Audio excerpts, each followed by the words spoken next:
U23 team के भी vice captain रह चुके हैं and he is also a very good swimmer. ये तो मैंने खुद देखा है, मैं प्रोजी के साथ 3-4 ट्रिप में गया हूँ। तो मैं तो वो जो कोने में मक्का लेके डालने वाले ना, मैं वो हूँ, प्रोजी ऊपर से वो छपाक वाले। तो मैंने देखा प्रोजी को, और वो इनफैक्ट हर स्पोर्ट्स के अंदर बिल्कुल आगे थे। He is been an allrounder. Apart from this he is been very good in his study also. He wanted to CA भी किया है प्रोजी ने, और he wanted to move ahead with his financial studies, but in the midst of all this he came across a nationalist organization and he invested a lot of time in there। और वहां पर जो है प्रोजी जो थे 20 साल तक काफी एक्टिव थे आरएसएस के अंदर। और वहां पर एक पोजीशन होती है जिसको कहता है नगर कार्यवाह। आप यू कैन से वो एक जोन का हेड होता है who takes care of all the activities which are done by that organization। उसमें प्रोजी रहे हैं, but since 1995 His Grace Keshav Prabhu has been associated with ISKCON and he became a full-time devotee in the year 2005। कितने साल हो गए उसको? 17 साल।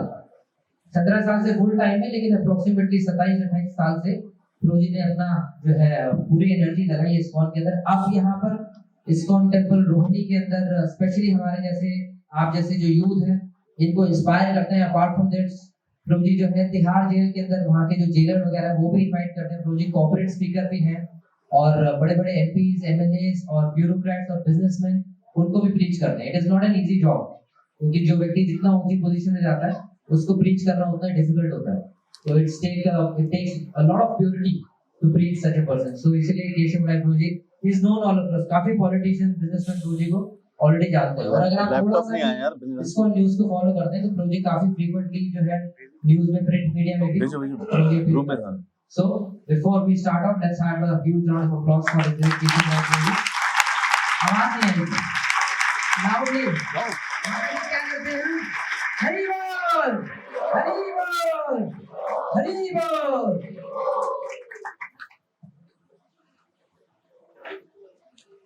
वो ये क्या बंद करो लाइट, वो डिपर लाइट बंद करो।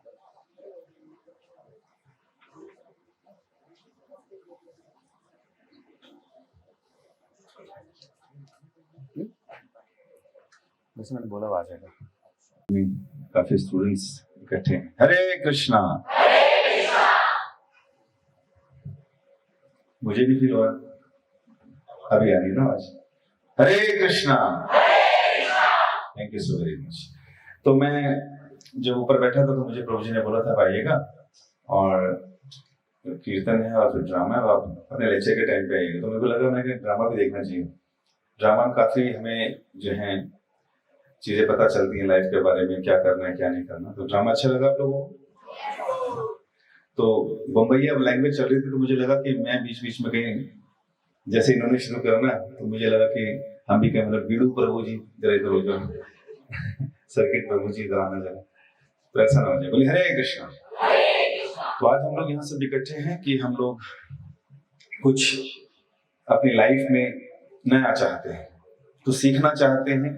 अपॉर्चुनिटीज सबके पास आती है, लेकिन उसके बावजूद उन अपॉर्चुनिटीज को कितने लोग अवेल कर लेते हैं। सही समय पर सही डिसीजन लेना ये लाइफ में एक सबसे बड़ा इंपॉर्टेंट फैक्टर होता है ना। कई बार लोग बोलते हैं पूरे दिन में एक बार सरस्वती बैठती है मुंह पर और आप कुछ बोलते हो तो पूरा हो जाता है ना। ऐसी लाइफ में हमारे को बहुत सारी अपॉर्चुनिटीज मिलती हैं डिसीजन लेने की भी। कई बार हम रिपेंट करते हैं, अरे यार इतना अच्छा अपॉर्चुनिटी को मिस कर दिया, अगर उस दिन मैं हाँ कर देता तो शायद आज मैं भी वहां होता। तो कई बार हम लोग रिपेंट करते हैं, पश्चाताप करते हैं कि यार ऐसा क्या हुआ। तो लाइफ में हम लोगों को ये सब चीजें सीखने के लिए स्कूल्स हैं, कॉलेजेस हैं, प्रोफेशनल कोर्सेज हैं, और हम सब लोग कहीं ना कहीं इन्हीं स्कूल्स में और कॉलेजेस में पढ़े भी हैं। और हमारा खुद का एक्सपीरियंस ऐसा है कि अभी हम लोग कई बार डिसीजन मेकिंग में बड़े वीक रहते हैं। ये डिसीजन लेते हैं तो पेरेंट्स के कहने पर, बड़ों के फोर्स से, या सोसाइटी के प्रोवोकिंग से कि यार ये कोर्स चल रहा है आजकल, इसको ले लो, है कि नहीं। तो कई बार हम लोग लाइफ के डिसीजन ऐसे लेते हैं। और जिस तरह से हम लोग जी रहे हैं, तो मैं आप लोगों से पूछना चाहूंगा, इस सोसाइटी में हम लोग देखते हैं कि बहुत से अप्स एंड डाउन्स आते हैं, और उन अप्स एंड डाउन्स में अभी तक हमारा खुद का 20-15 साल का तो एक्सपीरियंस होगा आप सब लोगों का लाइफ को देखने का, आसपास की चीजों को देखकर सीखने और समझने का। तो हम लोग जो हैं, आज से अगर कुछ समय पहले की बात करें, आप शायद अभी तो 20-22-25 साल के लोग हैं, तो आपको ज्यादा हिस्ट्री नहीं मालूम है, थोड़ा सा पुराना हूं आप लोगों से, तो मैंने चीजें देखी भी। हमारे पेरेंट्स ने भी वो सब चीजें देखी है। 3 तरह का समाज देखा है। एक उस समय का जब इंडस्ट्रियलाइजेशन नहीं था, बाप दादा थे उस समय हमारे, तो उस समय लाइफ वाज वेरी सिंपल, है ना। जब इंडस्ट्रियलाइजेशन नहीं था तो इतनी बड़ी कम्युनिटी किस पर जीती थी? फार्मिंग पर, है ना। सुबह गए, खेती करी, अपने घर में अनाज उगाया, अपनी सब्जियां उग रही हैं, सब ऑर्गेनिक है, सब बढ़िया, खा पी के लस्सी पी के, तो ऐसे लाइफ चलता था। फिर जो है इंडस्ट्रियलाइजेशन आया तो चीजें बदलने लगी। लेकिन उस समय की कुछ कुरीतियां, कुछ समाज में बुराइयां भी थी। आपको याद है सब? उस समय वैदिक टाइम में, कुछ पुराने समय में, थोड़ा नॉट वैदिक टाइम, 100-150 साल पहले बड़े रिफॉर्मर्स भी आए उसको रिफॉर्म करने के लिए। आपको याद है कैसी कैसी समस्या थी सोसाइटी में? हाँ, सती प्रथा जो है प्रथा थी, उसमें क्या होता था कि when husband died, the woman voluntarily she also अपने को डाल देती थी अग्नि में। क्योंकि पहले के वैदिक काल में हस्बैंड एंड वाइफ का जो रिलेशनशिप था वो बहुत ज्यादा स्ट्रांग था। वाइफ अपने हस्बैंड को एज अ देवता, एज अ भगवान मानती थी, और भगवान के बगैर रहना वो सोच भी नहीं सकती थी, है ना। आज हम ऐसा नहीं सोच सकते। इन कुछ सालों में सब कुछ बदल गया।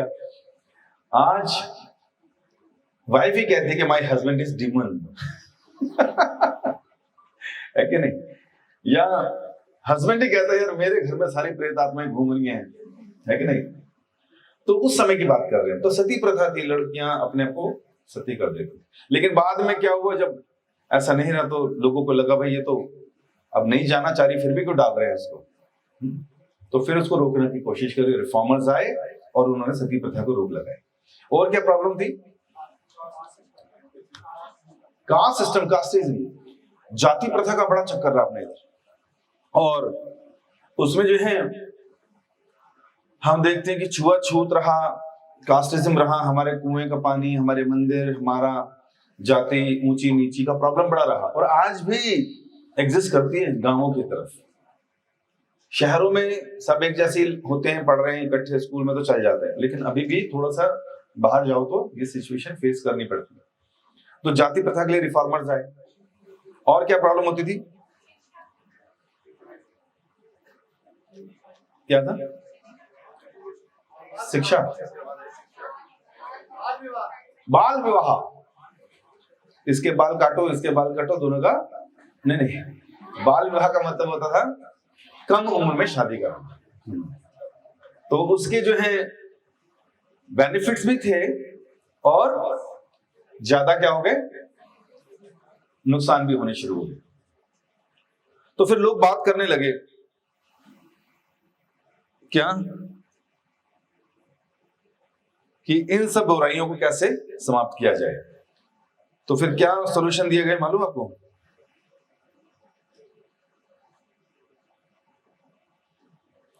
बड़े सारे लोग आए, उन्होंने कहा भाई जाति प्रथा हटाओ। और लोग ना धर्म के नाम पे भी लड़ पड़ते थे, आपको मालूम है? थोड़ा सा मीट का टुकड़ा डाल के किसी के मंदिर के आगे डाल दो तो सब लड़ने के लिए आ जाते थे। सुअर काट को मस्जिद के आगे डाल दो तो लड़ने आ जाते थे। तो कम्युनल वॉर्स होते थे, रिलीजियस वॉर्स होते थे। तो लोगों को लगा ये सब कैसे है, ये क्या लोग हैं जो हर छोटी बात पे लड़ पड़ते हैं। बाल विवाह हो रहा है, सती प्रथा हो रही है, जाति प्रथा, जाति को लेके इतना लड़ाई झगड़े। तो लोगों को लगा ये सब ठीक होना चाहिए। तो उस समय क्या डिमांड आई, क्या करना चाहिए समाज में, ऐसा क्या चेंज लाना चाहिए कि जिससे ये सारी बुराइयां कुरीतियां सब खत्म हो जाएं। तो क्या लाया गया, क्या करना चाहा? एजुकेशन, कि शिक्षा अगर सबको दी जाएगी तो शिक्षा हमारा जीवन बदल देगी। क्योंकि समाज में जब एजुकेटेड लोग होंगे तो उनको मालूम है क्या करना है, क्या नहीं करना, कैसे जीना है, कैसे नहीं जीना, और क्या बुराइयां हैं और किन से बचना है कि नहीं? तो हमको लगा कि हाँ शिक्षा से सब कुछ ठीक हो जाएगा। और फिर हम लोगों ने शिक्षा ली, बड़े बड़े स्कूल्स कॉलेजेस भरमार हो गई, हर व्यक्ति ने कहा कि अपने बच्चों को स्कूलों में डालो, स्कूलों में डालो। और ऐसा भी कहा जाता था तमसो मां ज्योतिर्गमयो, है ना, अंधकार से उजाले की तरफ जाओ। स्कूल्स के ऊपर भी ये स्लोगन्स लिखे होते थे कि हम अगर पढ़े लिखे नहीं हैं तो अंधकार में जी रहे हैं, और अगर पढ़ लिख जाएंगे तो जीवन में प्रकाश आएगा, प्रकाश से ज्ञान मिलेगा, ज्ञान से शक्ति मिलेगी, है ना, आनंद आएगा। तो इस तरह की बातें होने लगी। तो फिर जब लोगों ने पाया कि लोग एजुकेटेड नहीं है इसलिए लड़ झगड़ रहे हैं, तो उन्होंने क्या किया, एजुकेशन चलाई। एजुकेशन शुरू हुई, लिटरेसी रेट। फिर भी अगर आज हम देखें, हम लोगों को पूरा, हम भी कन्विंस होंगे कि शिक्षा जो है हम लोगों को ज्ञान देगी, शिक्षा जो है अपराध मुक्त समाज बनाएगी, है कि नहीं। इसी कॉन्फिडेंस से हम शिक्षा ले भी रहे हैं और लोगों को शिक्षा देते भी हैं।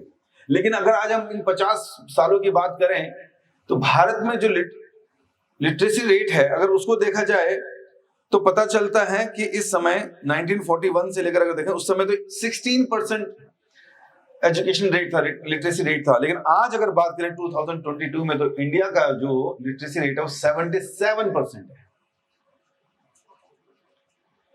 77% अगर लिटरेसी रेट है, पढ़े लिखे लोग हैं इतने, तो इसका मतलब जिस चीज के साथ हमने शुरुआत की थी कि समाज में सुख होगा, शांति होगी, कम्युनल वार्स खत्म होंगे और कुरीतियां खत्म हो जाएंगी, तो अगर आज हम उसको चेक करें तो कहते हैं बाल विवाह है आज, नहीं है, नहीं। कुछ धर्मों में अभी भी है।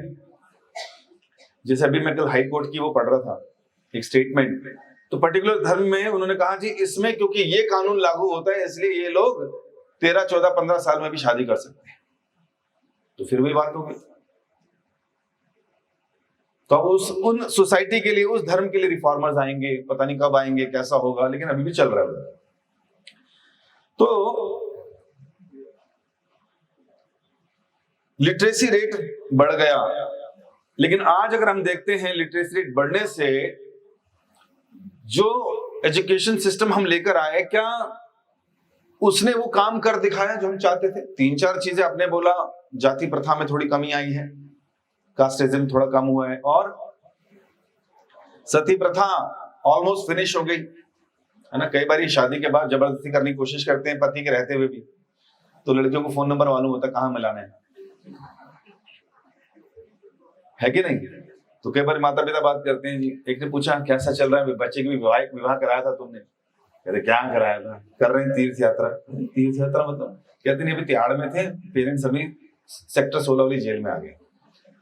कहने का क्या मतलब है, घरों में अभी भी उसी माइंडसेट के लोग कहीं ना कहीं दिखते हैं जहां पर लड़की को बाय फोर्स डाउरी मांगते हैं या जला जाता है। ऐसी है मेंटालिटी, अभी पूरा ठीक नहीं हुआ है। एजुकेटेड लोग भी मांगते हैं, हर परिवार में इसको माना जाता है।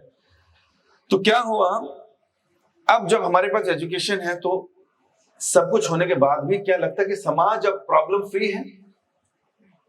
प्रॉब्लम फ्री हो गया समाज? एजुकेशन है लेकिन साथ में रोजगार है क्या?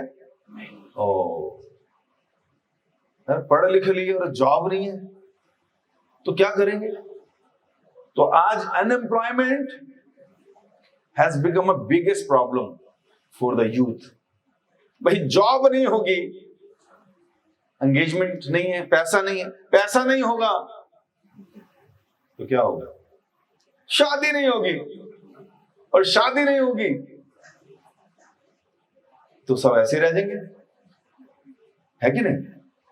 तो आज अगर पेरेंट्स घर में बच्चों को बोलते हैं बेटा पढ़ ले पढ़ ले, क्यों बोलते हैं? इसके पीछे क्या कारण भी होता है कि भाई तो पढ़ेगा नहीं, जॉब नहीं लगेगी, जॉब नहीं लगेगी तो शादी नहीं होगी, मैं पोते पोती की शक्ल कैसे देखूंगी, है कि नहीं। तो unemployment has become one of the biggest problem. चलो जी हम बात करते हैं आगे। इसके अलावा क्या चोरी धोखाधड़ी खत्म हो गई? यार समाज में 77% एजुकेटेड लोग हैं, चोरी और धोखाधड़ी तो खत्म हो जाएगी? नो, पढ़े लिखे ही करते हैं सब कुछ। आईटी प्रोफेशन में आप चले जाओ, वायरसेस बना रहे हैं, लोगों के अकाउंट ब्लॉक कर रहे हैं, आपको कॉल आता है सर आपको ओटीपी आया होगा, जल्दी से दबाओ जरा, जितनी देर में हम ये दबा के खत्म होते हैं बैंक अकाउंट खाली होता है। तो इसका मतलब क्या है, एक साइड इफेक्ट ये भी है कि जो पढ़े लिखे लोग हैं वो पढ़े लिखे क्राइम कर रहे हैं। क्राइम की परिभाषा बदल गई है, आईटी सेल्स बन रहे हैं, उसके अलग से वो आ रही हैं रूल्स एंड रेगुलेशंस। तो हम देखते हैं कि अनएम्प्लॉयमेंट है तो साथ में ऐसी प्रॉब्लम्स भी हैं, लेकिन साथ ही साथ हम देखते हैं कि जब जॉब नहीं लगती तो लोग मेंटली बहुत ज्यादा डिस्टर्ब हो जाते हैं। और हारे का सहारा कौन? खाटू श्याम हमारा नहीं, हारे का सहारा बियर या बोतल हमारा। तो परेशान व्यक्ति इसी का तो सहारा लेता है। तो फिर वो बेचारा डिप्रेशन में, परेशानी में ड्रग्स की तरफ जाता है। बहुत हो गया, क्योंकि ड्रग्स लेने से कुछ देर के लिए अपनी समस्या भूल जाता है, और भूलने से उसको थोड़ा रिलीफ महसूस होता है कि बहुत हो गया।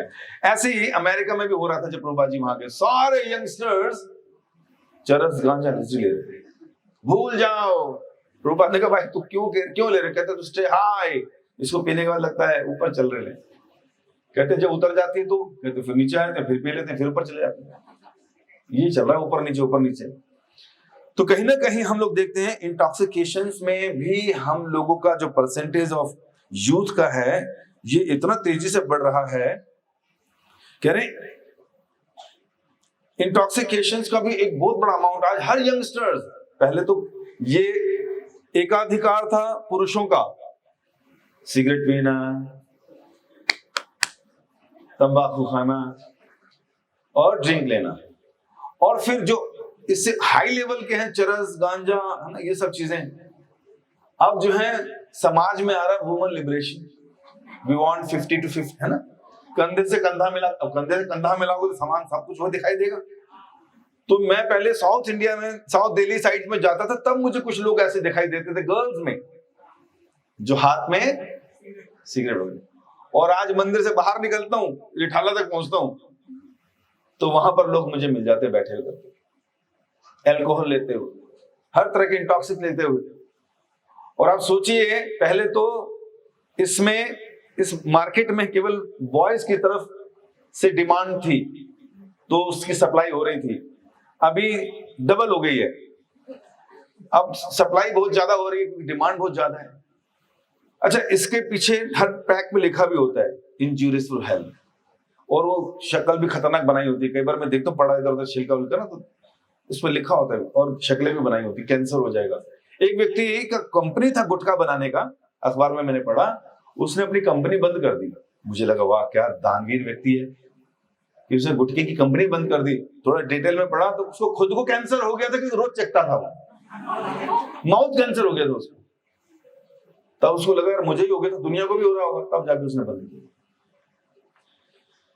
तो इस तरह से हम लोग देखते हैं इंटॉक्सिकेशन।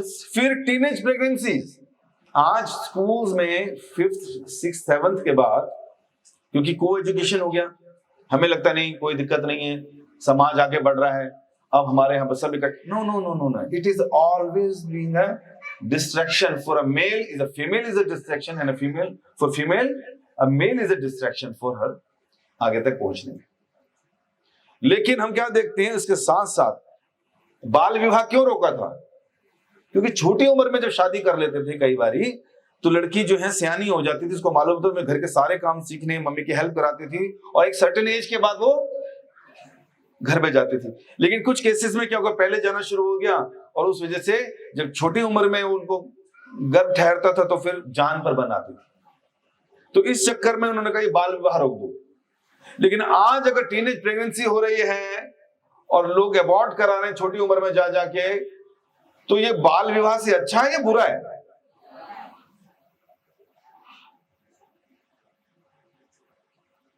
तो ये हमारी सो कॉल्ड एजुकेटेड सोसाइटी का एक फॉल्ट है। उसके अलावा अगर हम देखते हैं,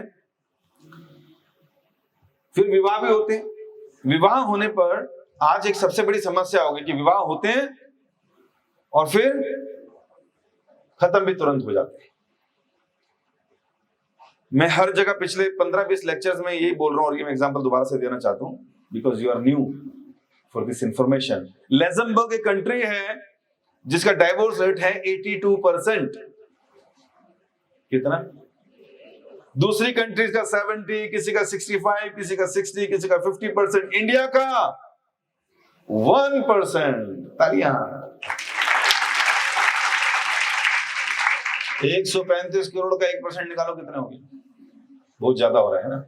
लेकिन साथ ही साथ बता रहे हैं इस 1% में 40% शहरों का कंट्रीब्यूशन है। हम कहां रहते हैं? इसका मतलब क्या हुआ? शहरों का रेट क्या रहा? 40% आ गया। और फिर हम कौन से क्षेत्र में आ जाएं? रोहिणी में। मैं रोहिणी का एक एग्जांपल दे रहा हूं, अब ध्यान से सुनिएगा और मुझे बताइएगा कि कौन से देश का रिकॉर्ड तोड़ा उसने। रशिया का, ऑस्ट्रेलिया का, कहां का? एक घर में गए थे, एक लेडी ने बोला, सर प्रभु जी हमारे पिछले साल यहाँ 10 शादियां हुई थी, 1 साल पूरा हो गया। तो मैंने कहा इसमें नई बात क्या है? उन्होंने कहा कि 10 में से 8 लड़कों की हुई थी और 2 लड़कियों की हुई थी। तो मैं इसमें कुछ नया नहीं है। कहते जो 8 लड़कों की हुई थी उसमें से 7 की वापस गई, और जो 2 गई थी वो वापस आ गई। क्या क्या परसेंटेज निकला? कौन सी कंट्री को पछाड़ा हमने? लग्जमबर्ग को पछाड़ दिया। किसने? रोनी वालों को एक अपार्टमेंट में। सच्ची बात है। 10वें का तो मैंने पूछा ही नहीं उससे। तो जब सोसाइटी में इतनी एजुकेशन नहीं थी तब डाइवोर्स ज्यादा थे या अब ज्यादा है? तो हम कौन सी सोसाइटी की बात कर रहे हैं? इलिटरेट सोसाइटी और एजुकेटेड सोसाइटी? तो ये अगर एजुकेशन का ही साइड इफेक्ट है, मैं ये नहीं कह रहा एजुकेशन खराब है, मैं तो ये बता रहा हूं you all are educated now and these problems we are facing here, कहीं ना कहीं we are also contributing for the same. हम कंट्रीब्यूट कर रहे हैं कि नहीं? इंटॉक्सिकेशन में कंट्रीब्यूट कर रहे हैं, टीनेज प्रेगनेंसी में कंट्रीब्यूट कर रहे हैं, हम लोग डाइवोर्सेस में करेंगे कि नहीं करेंगे? करना भी नहीं चाहिए। और फिर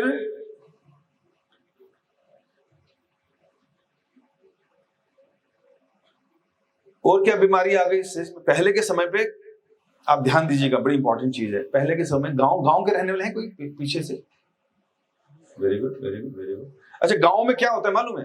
कि जैसे मैं हूं, मेरा भाई है, हम 8 भाई हैं, 12 बहनें हैं। पहले के परिवार में ऐसे लोग होते थे, 2-3 माएं हैं, तो ऐसा बड़ा परिवार होता था। तो ये इनका पूरा अपना गांव होता था, 50-70 एकड़ जमीन है इनकी अपनी। तो क्या होता था, फिर भाई कहता था भाई अब अलग होना है, तो कहते ठीक भाई, तो वो 100 एकड़ तू अलग ले ले, 50 एकड़ तू अलग ले ले, और तुम उधर जाओ। तो उसके बच्चे हो रहे हैं, वो सारी जमीनें उनकी। और फिर क्योंकि एक ही परिवार के हैं, एक ही उनकी कास्ट है, तो गांव की लड़की अपनी लड़की, गांव की बहू अपनी बहू का कंसेप्ट होता था। इसलिए लड़का गांव का अपनी बहन को नहीं देखता था, क्योंकि मेरे कहीं ना कहीं भाई की निकलेगी ऊपर 3-4 पीढ़ी में। सुना आपने? एक ही गोत्र होता था, एक ही परिवार होता था। तो इसलिए कोई व्यक्ति, किसी घर में प्रॉब्लम हो तो सारे लड़ने मरने पहुंच जाते थे। लड़की घर से वापस आती थी तो कहते थे नाक कट गई हमारी, पूरे गांव में कैसे शक्ल दिखाएंगे, ये स्थिति होती थी। तो उस टाइम पर बहुत रेयरली केसेस होते थे कि कोई व्यक्ति घर वापस आ जाए, क्योंकि सिखा के भेजते थे, बेटी इस चौखट से तेरी डोली जा रही है, उस चौखट से तेरी अर्थी उठनी चाहिए। आज वो कहती मैं जा तो रही हूं डोली यहां से, लेकिन अर्थी सबकी उठाऊंगी वहां।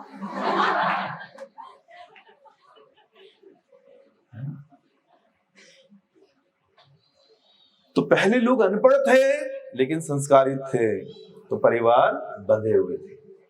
आज लोग पढ़े लिखे हैं लेकिन संस्कारित, इसलिए घर टूट रहे हैं।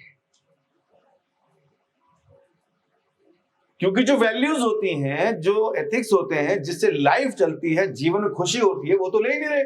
स्कूल्स में, कॉलेजेस में कहीं पर कभी कोई टीचर आके बोलता है, okay my dear son, my students, today we are going to discuss about how to control our mind. and about real education of life which gives us value. No, कोई नहीं बात करता इस पे। वो तो अपना सब्जेक्ट पढ़ाते हैं और खत्म करते हैं, आप पेपर देते हो, बाहर निकलते हो, खत्म। लिख वैल्यूज। तो जब जैसे ही लड़की और लड़का एक छत के नीचे आते हैं दोनों 25 साल के बाद अपने अपने पैकेज के साथ, न्यूक्लियर फैमिली होने के बाद भी न्यूक्लियर बम बजते हैं,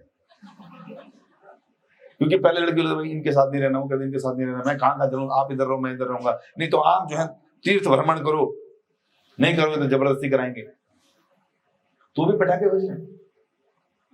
भाई अपना भी नंबर आने वाला है, उम्र तो हो गई ना 20-25 साल, सब लोग इसी में है, और साल 2 साल बाद सब लोग कहीं ना कहीं परिणय सूत्र में बंधे होंगे और बाद में संगलों से बंधे होंगे, है कि नहीं? लाइफ तो ऐसी चल रही है आजकल। तो हमें अपनी लाइफ के प्रति सीरियस होना चाहिए कि नहीं? हमें इस समाज को बदलना चाहिए कि नहीं? सीरियसली बदलना चाहिए। और ये सब फिर एक मोबाइल फोन भी आ गया आजकल, पहले समय कम थी जो और मोबाइल आ गया, अब वो मोबाइल से कोई बड़ी अच्छी बात है, हमने रिसर्च किया उसमें। जर्मनी का मैंने आर्टिकल पढ़ा कि जब से कहते हैं एंड्रॉइड फोन्स आए हैं, आज से 6 साल पहले पढ़ा था, तो जर्मनी में वुमेन्स का सर्वे कराया गया। उन्होंने कहा जब से ये फोन आया, जब से व्हाट्सएप आया, हमारे 6 से 7 एक्स्ट्रा मैरिटल अफेयर हो चुके हैं, पुराने फ्रेंड्स वापस मिल चुके हैं, सब बातें हो चुकी हैं, तो हमारे ऐसे चल रहे हैं। इसलिए वहां पर डाइवोर्स रेट तेजी से बढ़ा। पति को पता चल गया, पता चल गया।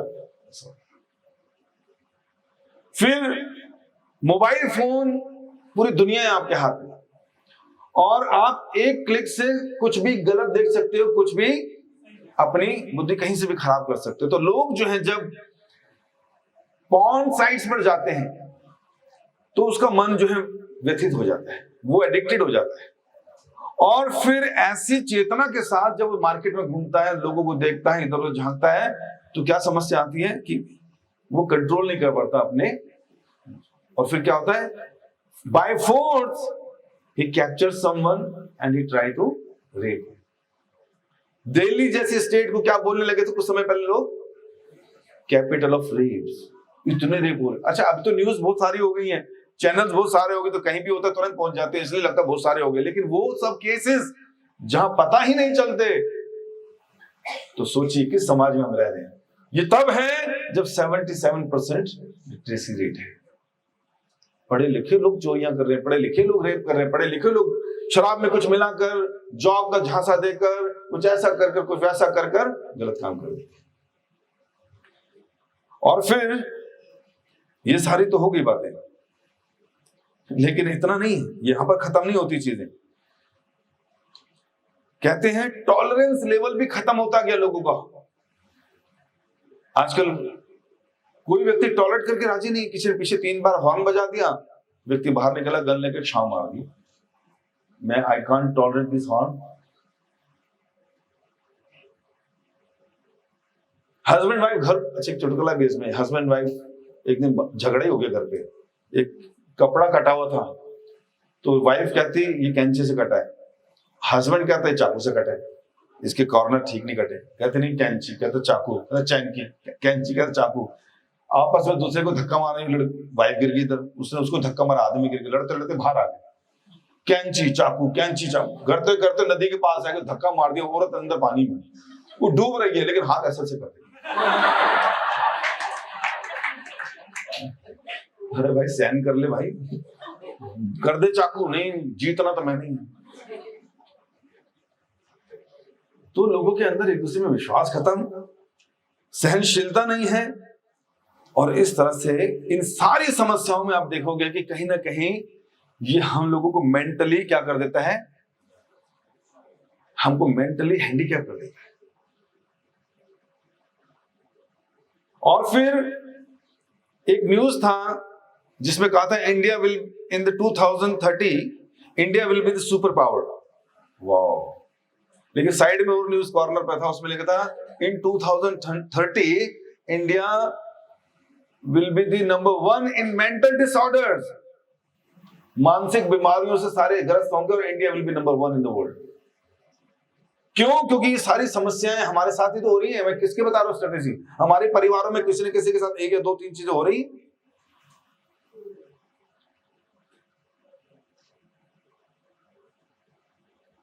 क्यों? क्योंकि अच्छा, ये जो इतनी समस्याएं मैंने बताई, करप्शन है, अनएम्प्लॉयमेंट है, तो मेंटली डिस्टर्ब हो जाता है व्यक्ति, प्रेशर मन पे जो पड़ता है ना, स्ट्रेसफुल हो जाता है हमेशा। फिर वो इंटॉक्सिकेशन लगता है क्योंकि ही is not satisfied with the life, तो उसमें चला जाता है। गलत चीजें देखता है, मन हाथ में नहीं है तो वो गलत काम करता है। टॉलरेंस नहीं है तो शादियां टूटती हैं। और फिर कह रहे हैं कि लोग फ्यूचर को लेके इतना इनसिक्योर हैं, फियरफुल हैं, ये सारे के सारे मन के लक्षण हैं। मन से होता ना फ्यूचर की इनसिक्योरिटी, घुटना दर्द होगा क्या, इधर ही होगा ना सब कुछ। मेंटली डिस्टर्ब होंगे, स्ट्रेस बढ़ जाएगा, किसी ने कुछ बोल दिया, किसी ने कुछ कह दिया, फ्यूचर को लेके डिप्रेशन में जाना मंजूर है, लेकिन हम लोग बाहर नहीं निकल पाते।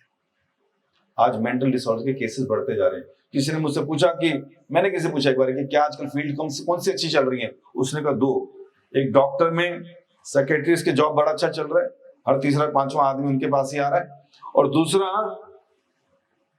लॉयर्स, क्योंकि हर कोई प्रॉपर्टी और संबंधों को लेकर परेशान है। एक केस जैसे आता है, 4 केस बनाता है, हर एक पे जाना होता है, हर एक पे पैसे मिलते हैं, तो बड़े खुश हैं, बहुत चल रहे हैं। आपको जाना नहीं है, मतलब ये मैं आपको फ्यूचर का नहीं बता रहा हूं, बट नुकसान है अपना। और फिर ये सारी समस्याएं हमको हो रही हैं। इसके अलावा एनवीनेस भी रहती है। थोड़ा सा काम करते हैं, बिजनेस करते हैं, या हम लोग जिस भी स्टडीज को कर रहे हैं, हम चाहते हैं कि हम ही आगे रहें, दूसरा ना रहे, तो एनवी रहती है, दूसरे से ईर्ष्या रहती है कि ये आगे कैसे निकले, कंपटीशन की भावना बनी रहती है। और साथ ही साथ जब असहाय अवस्था में रहते हैं, जब हेल्पलेस रहते हैं, तो मन में कैसे विचार आते हैं, क्या कर लूं, सुसाइड भी कर लूं। तो ये सारे मन के ही विकार हैं, सारे के सारे मन से दूषित, स्ट्रेसफुल। और ये तब है जब हम लोग 77% हमारा क्या है, एजुकेशन रेट है, और समाज में अच्छे ढंग से जीने का प्रयास कर रहे हैं, अनएम्प्लॉयमेंट है, और ये सारी समस्या हमारे साथ। तो लाइफ में चेंज लाना चाहिए कि नहीं? लाना चाहिए। हम इस समाज को बदलना चाहते, कितने लोग बदलना चाहते हैं समाज को? वेरी गुड, तालियां बजाइए अपने लिए। हम सब समाज को बदलना चाहते हैं। ऐसे समाज में भला सुखपूर्वक कौन रह सकता है जहां पर ये सब चल रहा हो? कोई रह सकता है सुखी? नहीं। भाई मैं सुखी हो भी जाऊं, मेरे परिवार में जो बहन भाई हैं या रिश्तेदार हैं, उनके साथ कोई प्रॉब्लम हो रही होगी, तो मैं क्या सुखी रह पाऊंगा? नहीं रह पाऊंगा। तो समाज में सारे दुखी हैं। तो मुझे अगर समाज को बदलना है तो मैं क्या करूंगा? मैं कर सकता हूं दूसरों की मदद करके। मैं दूसरों की मदद कर सकता हूं, दूसरों को अच्छे ढंग से गाइड कर सकता हूं। नहीं माने तो बाय फोर्स कह सकता हूं तेरे को ये करना जो मैं बोल रहा हूं, क्योंकि इसमें तेरा भला है। पनिशमेंट दे सकते हैं लोगों को सुधारने के लिए। वैसे गवर्नमेंट तो यही कर रही है। तो गवर्नमेंट जो है, पीने खाने वाले को, जैसे हमारे एक्टर्स कभी थोड़ी सी चरस गांजा के पकड़े जाते हैं तो गवर्नमेंट को जेल में डालती है कि नहीं? तो हम देखते हैं जब हम लोग समाज को सुधारने की कोशिश करते हैं तो क्या देखते हैं, यार समस्याएं तो बहुत है, समाज को सुधारना भी हम ही चाहते हैं, हमसे समाज बनता है। तो क्या करते हैं हम लोग, कोशिश करते हैं कि समाज को हम लोग बदलें। तो बताते हैं समाज को बदलने के लिए क्या करना पड़ेगा, क्योंकि हमें हर एक के अंदर दोष दिखाई दे रहे, गलतियां दिखाई दे रही। तो समाज को बदलने के लिए अगर हम कोशिश करते हैं तो बड़ा मुश्किल है। क्यों? क्योंकि समाज तुम्हारा छोटा थोड़ी है। और फिर क्या अधिकार है तुम्हारे पास कि कोई तुम्हारी बात सुन ले? कोई अधिकार भी नहीं। आप किसी को कोशिश करो जरा सजेशन देने का, वो कहेगा माइंड योर ओन बिजनेस। कौन है भाई तू मेरे घर में पकड़? तो कोई व्यक्ति जो है किसी को उसमें वो कर नहीं सकता। बाय फोर्स करोगे, जबरदस्ती करोगे, जैसे किसी ने कहा मैं समाज बदलूंगा, मैं समाज में सेवक बनूंगा। एक व्यक्ति अंधा जा रहा था, उसको पकड़े सड़क पार करा दी। वो चिल्लाने लगा, क्या है, कौन है? कहता भाई मैं हूं, मैं तेरी हेल्प करी सड़क पार। कहता नहीं कर रही सड़क पार मुझे, तो जबरदस्ती करा दी मेरे को। तो मतलब जबरदस्ती हम भला नहीं कर सकते किसी का। तो इस तरह से अगर हमें समाज का भला करना है, ये बच्चा रो रहा है या हंस रहा है?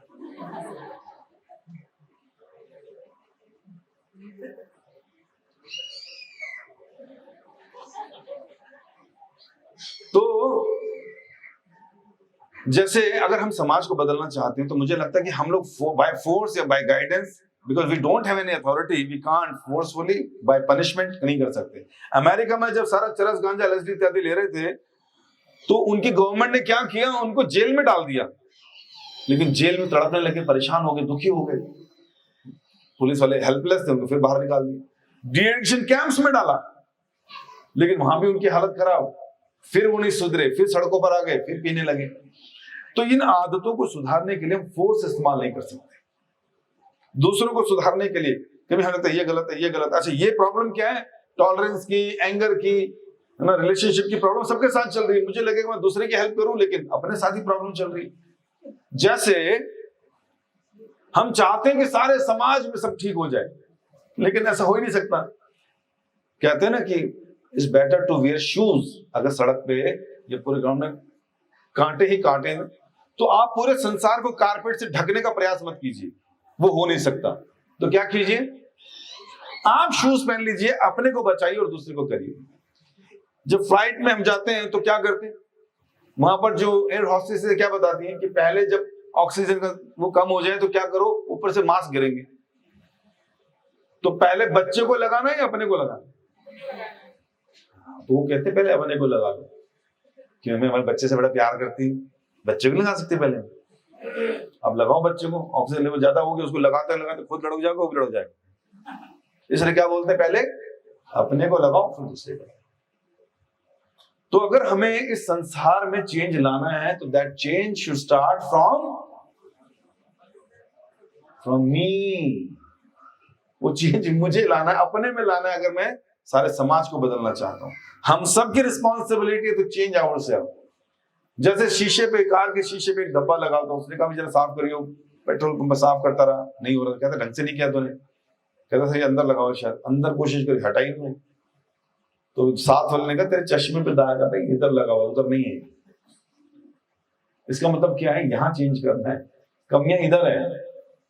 हम जैसा देखेंगे वैसा हमें दिखाई देगा, लेकिन अगर हम सही हो जाए तो सारा संसार अच्छा हो जाएगा। इसलिए हमें अपने अंदर चेंज लाना है। एक बड़ा पति था, अपनी पत्नी को बड़ा प्यार करता था, लेकिन पिछले कुछ समय से प्रॉब्लम आ रही थी। उसको लगा इसके बर्थडे पे मैं वो गिफ्ट करूंगा जिससे इसकी समस्या दूर हो जाए। तो डॉक्टर के पास गया, कहा सर वो हियरिंग एड्स होते हैं? कहता हाँ होते हैं। कहते एक दिन मेरी वाइफ आजकल थोड़ा ऊंचा सुनती है, तो मैं बर्थडे पे उसको वही दूंगा। तो उसने कहा ये कितनी दूरी तक आवाज आती है, कुछ बताओ तो सही। कहता वो तो नहीं पता। कहता घर जा, कल आइयो, ये शाम तक वापस आ जाइए, तब मैं दूंगा, शॉप खुली है मेरी। कहते थोड़ा दूर से आवाज मारी, 40 फीट की दूरी से, तो ये मशीन है, ये जो है इतने हजार की।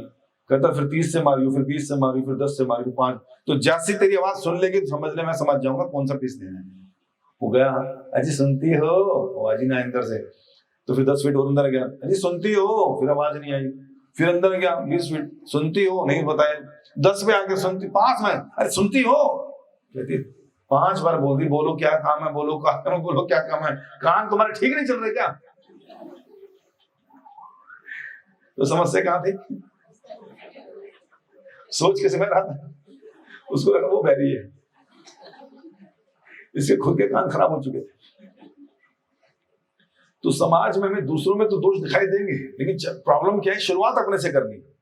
और अगर अपने से शुरुआत कर ली, इतनी सारी समस्याएं जो हम बता रहे हैं, हम लोग, मैंने बताया समाज में है, ठीक कोई नहीं कर सकता। कोई मोदी आकर, कोई आकर एक रूल ऐसा नहीं बना सकता कि सबके घर में खुशियां हो जाए, ऐसा हो ही नहीं रहा। और हमारी डिजायर भी है कि मैं सुखपूर्वक जीऊं, मैं शांति से जीऊं, मेरे जीवन में हैप्पीनेस हो, चाहते हैं हम लोग। मैं अभी जिस मुकाम पर हूं, उस मुकाम पर मेरे पास अभी मेरे लाइफ का पूरा 70-60% बचा हुआ मेरी लाइफ अभी, और उसमें मैं कैसे जीना चाहता हूं, मेरी फाउंडेशन मजबूत होनी चाहिए। जिस स्कूल में मैं गया, जिस कॉलेज में मैं गया, मुझे कभी वहां पर वैल्यूज पे बात नहीं की गई। ये जितनी समस्याएं बताई हैं, करप्शन, डाइवोर्स, रेप, ये सारी की सारी चीजें मन से संबंधित है, और मन हमारा हमारे नियंत्रण में नहीं। मन हमें अपने हिसाब से अपनी दिशाओं की तरफ लेके जा रहा है। इसलिए बुद्धिमान व्यक्ति को चाहिए कि वो आज का नहीं, कल का सोचे। उसको सीरियस होना पड़ेगा। अगर वो चाहता है मैं हमेशा सुखी रहूं, मेरे परिवार के लोग खुश रहें, मैं जीवन में आनंद लूं, और जिससे मैं विवाह करूं वो भी परिवार सुखी रहे। तो उसके लिए वो वैल्यूज को जीवन में उतारना, वो अभी तक हमें नहीं दी गई। हमारा टाइम 2.5 साल से बच्चा स्कूल में, बेचारा 1-2 बजे वापस आता है, उसको तुरंत खिलाते हैं और सुला देते हैं। वो उठता है 6-7 बजे, 5 बजे, फिर ट्यूटर खड़ा होता है सर पे उसको, अब वो उसको पढ़ा रहा है, फिर उसको 7 या 8 बजे खिला के सुला देते हैं ताकि सुबह फिर से उठाना है उसको स्कूल भेजने के लिए। फिर बेचारा आधा 1 घंटा दूर जाता है, फिर वापस आता है, यही चलता रहता है। कब तक? बड़े होगा तो और ट्यूशन बढ़ जाती है। तो इस तरह से व्यक्ति अपने 20 से 25 साल केवल स्कूल जाकर मटेरियल नॉलेज लेता है, और मटेरियल नॉलेज हमें क्या दे सकती है? ये सबका सॉल्यूशन दे रही है? नहीं। तो क्या देती है मटेरियल नॉलेज हमें? केवल 2 टाइम का फूड, 2 टाइम का फूड हमें अवेलेबल कराती है, क्योंकि आपके पास एजुकेशन, आपके पास डिग्री, आपकी जॉब लग जाएगी। लेकिन जो सुख और शांति की हम जीवन में बात कर रहे हैं तो वो नहीं है। तो कैसा क्या है इस एजुकेशन का? अगर लाइफ में वैल्यूज नहीं है जिसके साथ मुझे जीना है, तो क्या फायदा?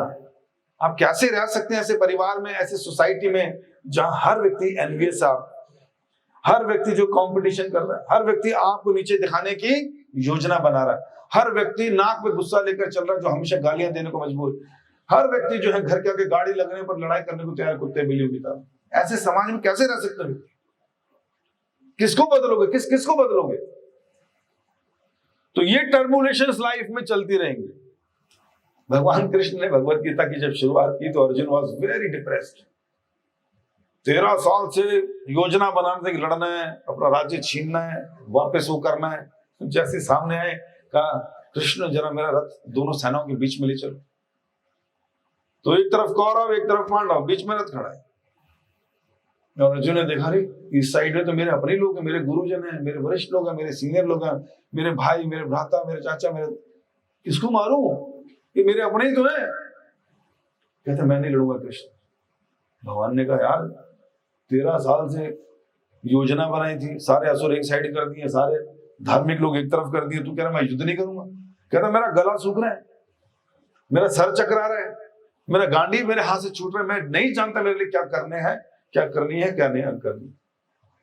तो फाइनली अर्जुन को एक चीज जरूर अच्छी आती है, उससे हमें सीखना चाहिए कि लाइफ में जब कभी प्रॉब्लम्स हो, ट्रबल्स हो और डिसीजन लेने में समस्या हो, तो जो अर्जुन ने किया हमें वो करना चाहिए।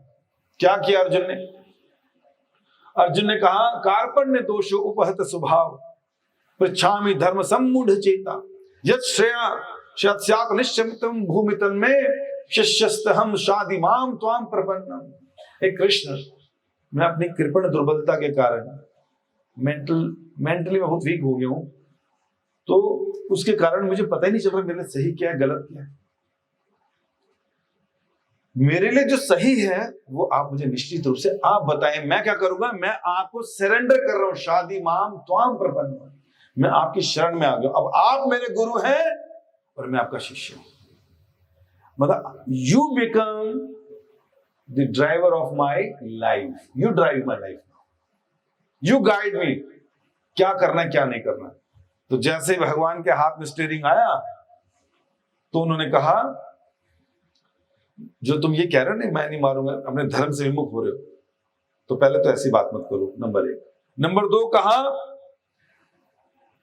उन्होंने, भगवान कृष्ण ने शुरू में ही अर्जुन को बोल दिया कि ये जो दुख और सुख हम महसूस करते हैं लाइफ में, हम भी तो करते हैं और करेंगे आगे भी, तो कह रहे हैं कैसे होता है? ये इंद्रिय बोध के कारण होता है।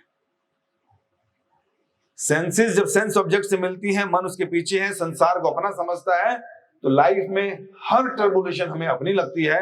इसलिए कह रहे हैं जैसे सर्दी आती है, गर्मी आती है, दुख आएंगे और दुख चले भी जाएंगे, आएंगे जाना लगा रहेगा। क्या करो? तांत तिक्षव भारत, आगम अपाइन, आएंगे जाएंगे, आएंगे जाएंगे, तांत तिक्षवा, इसको सहन करना सीखो। अरे आप सहन करने की बात करो, यू आर द लॉर्ड, आप तो भगवान हो, मैं आपके साथ हूं, मेरे पास आने मत दो। ऐसे कहते नहीं, आएंगे सबको। समाज है तो समाज में जो प्रॉब्लम्स मैंने बताई और 50 छूट गई, ये सारी प्रॉब्लम्स हमारे जीवन में आ सकती हैं, आएंगी। लेकिन हमें कैसे मेंटल स्टेट रखना है? We have to change our mindset, we have to change within, अपने को बदलना है ताकि हमें ये चीजें डिस्टर्ब ना कर सके। तो ये एजुकेशन कहां मिलेगी? वो यहां मिलेगी। तो हमें वो अगर ये सीखना है, चेंज लाना है अपनी लाइफ में, तो अर्जुन को कहा बेटा तू भी अपने को सुधार ले, ये नहीं चीजें ठीक होंगी। ये तो सर्दी और गर्मी की तरह, सर्दी आती है आने वाली है, गर्मी आती है अभी बुरा हाल करके गई, तो ये आएंगी जाएंगी। तो सर्दी आएगी, गर्मी आएगी, दुख आएंगे और सुख भी आएंगे, लेकिन को सहन करना है, सुख को भी सहन करना है। चने के झाड़ पे नहीं चढ़ जाना, ये ऐसा ही डाने ड्राम नीचे हो गया काम। सहन करना सीखो। तो वो वैल्यूज गीता में दी है। तो बता रहे हैं जैसे अर्जुन ने भगवान कृष्ण का सानिध्य प्राप्त किया और भगवान ने उसको ज्ञान दिया, तो हमें लाइफ की ए, बी और सी सीखनी है। अभी तक जितनी एजुकेशन हमने ली है वो केवल हमने बताया रोटी उपार्जन के लिए, दैट्स ऑल। लेकिन समस्याओं से, अप्स एंड डाउन से लाइफ में लड़ने के लिए अब उसके रियल में एबीसी सीख लो। क्या है एबीसी? ए फॉर एप्पल ने एसोसिएशन। किसका association? Devotees association. Always be in the association of devotees. Devotees के एसोसिएशन में अगर रहेंगे तो कहते हैं मोक्ष द्वार उपावृतम। मोक्ष का मतलब कहते हैं छुटकारा। समाज में इतनी सारी समस्याएं हैं, दुख हैं, इनसे छुटकारा चाहिए कि नहीं चाहिए? तो कह रहे हैं प्रसंग मंजरम पाशम आत्मनः कवयो विदु स एव साधु सुकृत मोक्ष द्वार उपावृत। जो साधु लोग हैं, साधु वृत्ति के लोग, ऐसे लोगों की संगति जब हम करते हैं तो हमारे सांसारिक कष्ट खत्म हो जाते हैं, मोक्ष प्राप्त हो जाता है, हर चीज से छुटकारा मिल जाता है। अभी हमारी लाइफ पता कैसी है? अब मैं 3 एग्जांपल दूंगा, याद रखना, समझ आ जाएगा हम कहां हैं, आगे कैसे होंगे, बाद में कैसे हो जाएंगे। आप लोगों में से ई रिक्शा में और ऑटो में कितने लोगों ने सफर किया? सब ने किया। अगर सड़क खराब है और खड्डे हो रखे, स्पीड ब्रेकर्स हैं, तो क्या होता है जब चलते हैं उसमें? हाँ, बड़ी खटखट होती है और सर ऊपर लगता है, खाना अपने आप बच जाता है ना। और L4 L5 में भी दिक्कत आ जाती है कईयों की, क्योंकि सड़क का हर खड्डा अपनी प्रेजेंस बता रहा है आपको, भाई मैं हूं, आसानी से नहीं जाने दूंगा। अब इसी सड़क में, क्योंकि ये सड़क जो है हमारी लाइफ है, और इसमें जो खड्डे और स्पीड ब्रेकर और जो समतल जगह है वो हमारी लाइफ के, हमारे कर्मास के हिसाब से आने वाले दुख और सुख हैं। तो जब हम लोग लाइफ की जर्नी करते हैं ऑटो मेंटालिटी से, तो हर तरह के दुख और सुख झेलने पड़ते हैं। जब हम लोग उसी सड़क पर उन्हीं दुखों और सुखों के साथ मर्सिडीज बेंज पर चलते हैं, जिसके शॉकर्स मजबूत हैं, तो क्या होता है? आप बड़े स्मूथ चलते हो, लेकिन बड़े खड्डे, छोटे खड्डे तो आपको डिस्टर्ब नहीं करते, लेकिन बड़े खड्डे अपनी प्रेजेंस बताते हैं। तो जोर का झटका धीरे से लगता है, शॉकर्स मजबूत है। तो ये दूसरा माइंड सेट है मर्सिडीज बेंज का। अब ये मत सोचना जब तक मर्सिडीज बेंज नहीं आएगी तब तक खुश नहीं रहूंगा लाइफ में, ये एक और दुख हो जाएगा, ऐड हो जाएगा लाइफ में। तो मैं स्टेट ऑफ माइंड बता रहा हूं। तो जब हम लोग की मानसिकता मर्सिडीज बेंज की तरह, शॉकर्स मजबूत होंगे, सड़क कितनी खराब हो तो उतने झटके नहीं लगेंगे, व्यक्ति आराम से निकल जाएगा। और तीसरी मेंटल स्टेट क्या है सुनिए, ये है उसी सड़क के ऊपर से आप प्लेन से चले गए, कुछ झटका महसूस हुआ? कहां सड़क, कहां प्लेन। तो तीसरा माइंड स्टेट क्या है? प्लेन पर ट्रेवल करना। मतलब ऐसी मेंटालिटी भी होती है लोगों की जिनको इस संसार के दुख और सुख डिस्टर्ब नहीं करते। वो कौन होते हैं? साधुषु। ऐसे लोग जो साधु हैं। साधु का मतलब ये नहीं ओनली रेड क्लोथ्स और on white clothes, they can be in pant कमीज, they can be in suit salwar. Sadhu mentality की बात कर रहे हैं हम। साधु जो है उसकी मानसिकता क्या होती है कि इस संसार में वो सारे दुख और सारे सुख को जानता है कि कुछ शरीर से संबंधित हैं, कुछ मन से संबंधित हैं, और ये सारे के सारे मटीरियल हैं, बट मैं स्पिरिचुअल बीइंग हूं, आध्यात्मिक हूं, मैं सोल हूं, so I have nothing to do with the material problems. He is not attach at all. Bharat Pakistan का मैच होता है ना, कल है? अच्छा, चलिए तीनों इसी को दोबारा से समझिए। भारत पाकिस्तान का मैच है और घर में हमारी स्थिति है। कितने लोग मैच अच्छा लगता है? ऑब्वियसली सबको अच्छा लगता है, सब देखेंगे, टीवी फाड़ के देखेंगे, 8 घंटा बैठेंगे सामने, ठीक है। अब हम मैच देख रहे हैं, कल तो खैर संडे है, अगर मान लो ये मंडे ट्यूसडे होता तो छुट्टी करते ना, तो भी छुट्टी है भाई, छुट्टी। और पापा वो ऑफिस जाते हैं। जब वो आपकी उम्र के थे तो वो भी टीवी के आगे बैठते थे, लेकिन अब उनको मालूम भाई कमाऊंगा नहीं तो खाऊंगा क्या, खिलाऊंगा क्या, पालूंगा कैसे। लेकिन फोन करके पूछते रहते, अच्छा बता स्कोर क्या हो गया,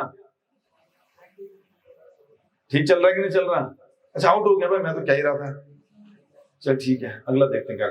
तो बेटा पूरा का पूरा 100 ओवर देखता है, बापू स्कोर पूछता है, उसी घर में दादी भी है, तेरा दिमाग खराब हो गया, 8 घंटे से टीवी खोल के बैठा है इसके साथ, सचिन तेंदुलकर तेरे घर में राशन देगा। दादी के लिए पाकिस्तान भारत कुछ नहीं किया, कुछ नहीं है, उसकी तरफ से तो मजा है, टीवी लाइट जल जाए, आग लग जाए टीवी में। समझ पा रहे हो बात को? यहां पर तीनों तरह की मेंटालिटी को समझो कि एक ही मैच है, एक ही देश के लोग हैं, एक ही घर के 3 लोग हैं, तीनों पे अलग अलग इफेक्ट कर रहा है मैच। हम पर एक एक बॉल देखने का जोश, टीवी को गोली या अपने को गोली मारने तक का जोश, बापू को ठीक है भी नहीं भी, जीत के दौरी बोल, नहीं जीते तो यार मैं तो कह ही रहा था। तो पिताजी को जो है जोर का झटका धीरे से लग रहा है, बेटे को तेज लग रहा है, और दादी को लग ही नहीं रहा। तो घर के अंदर 3 मेंटालिटी हो गई। तो आप समझ पा रहे हो? बच्चे का दुख, पोते का दुख क्या है, मैच हार गए इंडिया। बापू का हाँ हार गए, क्या कर, दादी का अच्छा हुआ मर गया। समझ रहे हो बात को? मैच भारत पाकिस्तान मेंटालिटी थी, सड़क हमारे जीवन की वही, दुख सुख वही, लेकिन मेंटालिटी ऑटो की है, मर्सिडीज बेंज की है या प्लेन की है, कौन सी में रहना है? ताकि ये प्लेन रहे, ताकि संसार के दुख और कष्ट हमें डिस्टर्ब ना करें। तो जो साधु की मेंटालिटी है वो ऐसी है, he is not and never disturbed by anything, so he is always blissful, he is not attached with anything, so he is always blissful and in peace. But because we are attached to everything, so everything disturbs us. समझ आया? कितना को आया? समाज में समस्या है कि नहीं? तो समाज बदलना है अपने को, we have to bring change within, अपने अंदर लाना है बदलाव। तो ये बदलाव शुरू कहां से होगा?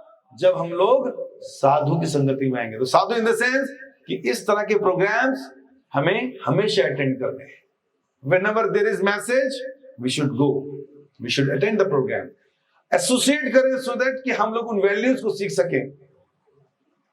क्योंकि साधु हमें कर कर दिखा रहा है, भाई उसके 4 हाथ थोड़ी हैं, पंख थोड़ी लगे हुए हैं, वो भी तो हमारी तरह ही हैं, फिर ये खुश क्यों और मैं क्यों नहीं? फिर मैं कहूँ ओके ऐसे चलना चाहिए, अच्छा ऐसे जीना चाहिए, और इस तरह से मेरी लाइफ, मेरा परिवार, मेरा मेंटल से सब ठीक रहेगा। A for association, associating the devotees. B for book reading. अरे कौन सी बुक, बहुत पढ़ ली हमने सर? नहीं, स्कूल कॉलेज तक तो हम 70, 50 से 100 किताबें पढ़ चुके होते हैं, लेकिन वो किस लिए है? इतने तक के तक खत्म हो जाती है, रोटी देने तक बस, ये थोड़ी इंफॉर्मेशन, दैट्स ऑल। अरे ग्रेजुएट करा सर मैंने, चल थोड़ा हिस्ट्री सुना, अब हिस्ट्री सुनाने के लिए है? जॉब देगा कोई हमें हिस्ट्री के लिए? मैं सर पॉलिटिकल साइंस किया है, तो अभी काम आता है तेरे को तो जॉब ले, नहीं तो जा। बात समझ पा रहे? जो सब्जेक्ट हमने पढ़े हैं उसका कोई वैल्यू।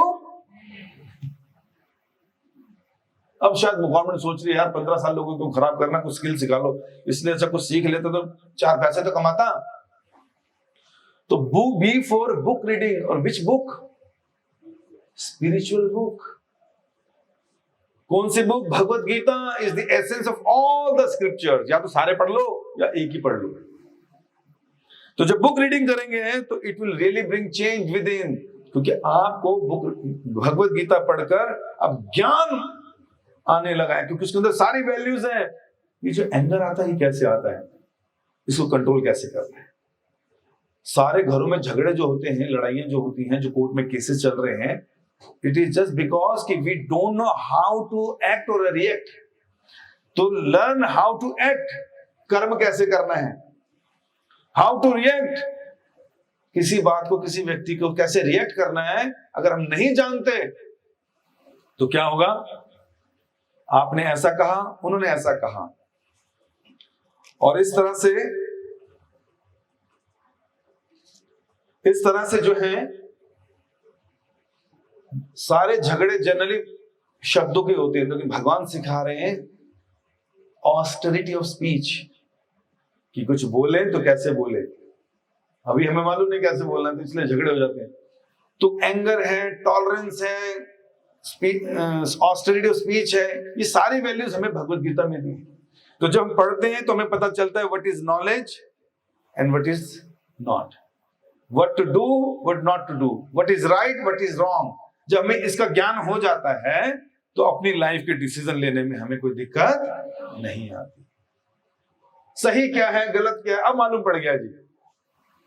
तो अब मैं अपनी लाइफ को सही तरह से दिशा दे सकता हूं, because the knowledge is in my heart now. तो ज्ञान हमारे हृदय में आ गया है, और ये ऐसा ज्ञान है जो क्या देगा हमें, कहा ना तमसो मां ज्योतिर्गमय, अंधेरे से प्रकाश में जाओ। अब अंधेरा कर दे और यहाँ कहीं भागो तो किसी के घुटने टूटेंगे, किसी सर फूटेगा, तो अंधेरे में नहीं चल सकता व्यक्ति। इसका मतलब इग्नोरेंस में जो भी करेगा गलत करेगा, लेकिन जब लाइट में कुछ भी करेगा तो उसको दुख नहीं होगा, पीसफुल रहेगा। तो रियल नॉलेज हमें आनंद देती है।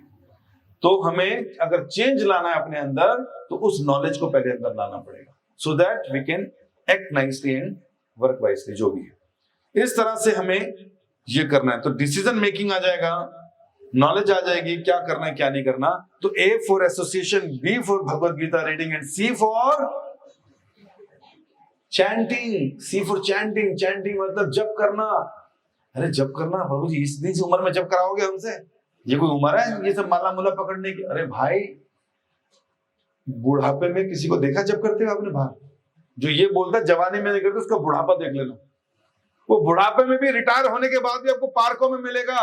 वो करवा चौथ की तरह थाली घुमाता हुआ नहीं, वो ताश के पत्ते घुमाता हुआ मिलेगा। मिलता है कि नहीं मिलता?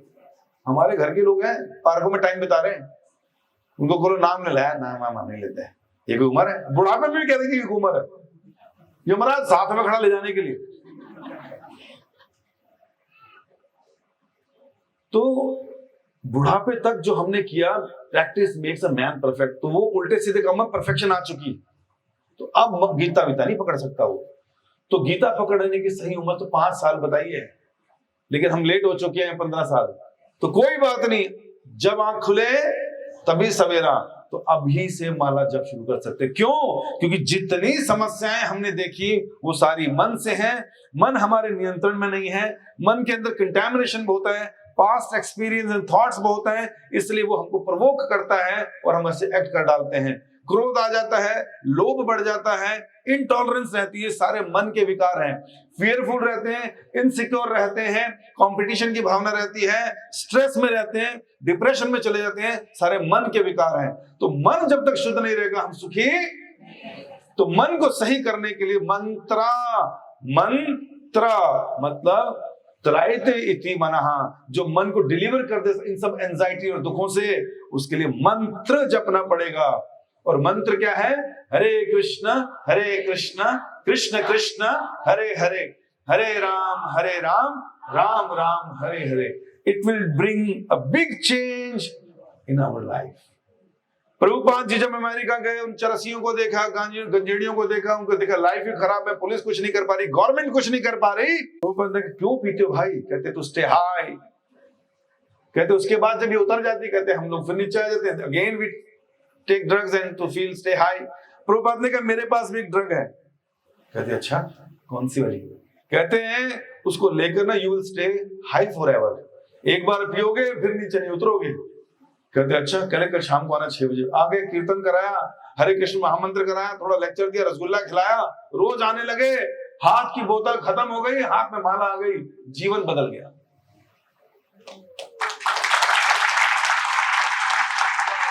जीवन बदल गया और उन्होंने लोगों का जीवन बदल भी दिया, just because they brought change in their life.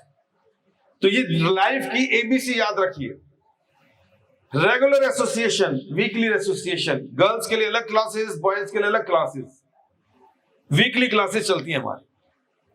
तो किसी भी परिस्थिति में वो नहीं छोड़नी चाहिए, क्योंकि हमें यहां से ऐसे दोस्त मिलने वाले हैं जो सेल्फलेस हैं, उनको अपने लिए कुछ नहीं चाहिए, क्योंकि आपसे पैसा नहीं चाहिए, वो सेल्फलेसली आपकी मदद करना चाहते हैं। वो आपके ऐसे मित्र हैं जो आपको सही गाइड करेंगे, जैसे अर्जुन को भगवान श्री कृष्ण ने किया, और अर्जुन आखिरी में सक्सेसफुल रहा।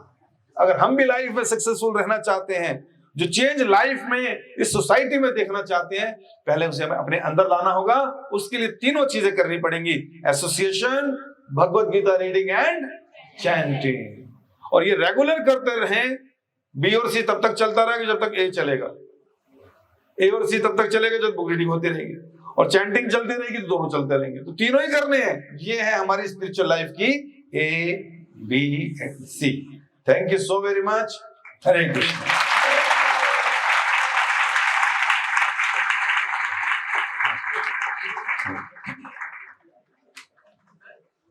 Question answers. If you have any doubt. Anybody have any questions? अपना नाम Aman sir, my name is Aman sir. एक क्वेश्चन था, आपने एबीसी बोला और आपने बोला सदगुरु महाराज न्यूट्रल रहते हैं। सदगुरु जो होते हैं, सदगुरु मींस साधु, साधु साधु न्यूट्रल रहते हैं। तो सर मतलब जब प्रॉब्लम्स आती है दे स्टे न्यूट्रल, लेकिन जब सर उनको हैप्पीनेस एक्सपीरियंस करनी हो उसमें भी सर न्यूट्रल रहेंगे, तो लाइफ को एंजॉय कैसे करेंगे? हाँ, वेरी गुड क्वेश्चन। लाइफ को एंजॉय करने के लिए सब, अगर कुछ हैप्पीनेस आ गई लाइफ में, तो साधु इसका मतलब नहीं ऐसे बढ़ेगा,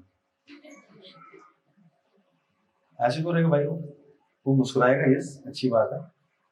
तो वो उसका उस खुशी का रूट कॉज देखेगा, क्या है, किस बात की खुशी, टेम्परेरी खुशी है, मैच जीतने वाली खुशी है, कोई वैसी खुशी है।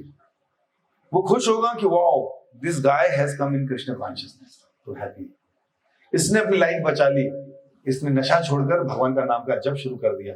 खुशी है उसके लिए। क्यों खुशी है? क्योंकि उसको मालूम पड़ा इसमें मैंने एक लाइफ बचाई, या एक व्यक्ति भगवान की शरण में आया। He is happy.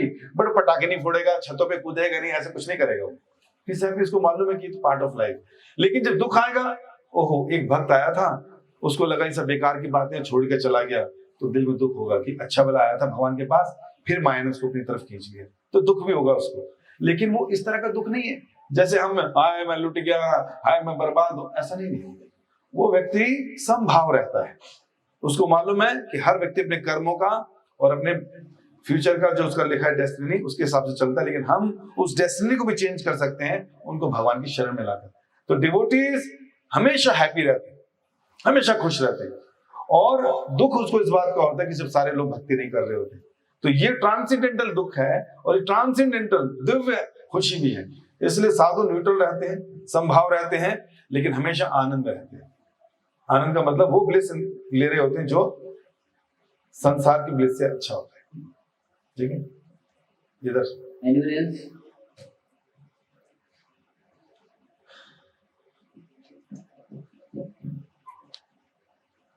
मेरा नाम सत्यम है। सर प्रभु जी, मेरा एक सवाल है कि जब हम इतिहास पढ़ते हैं, रामायण महाभारत, तो रामायण में भगवान श्री राम का पूरा चरित्र है, वाल्मीकि रामायण में।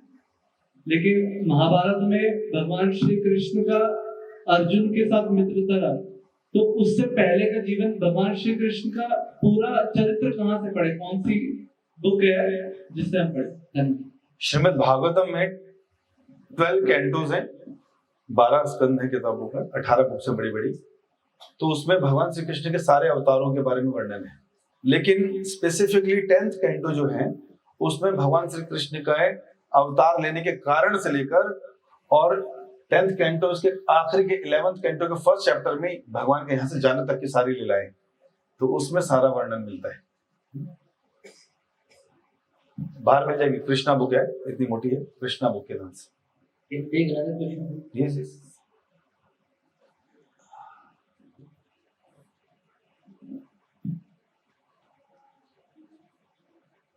माइक ऑन नहीं है।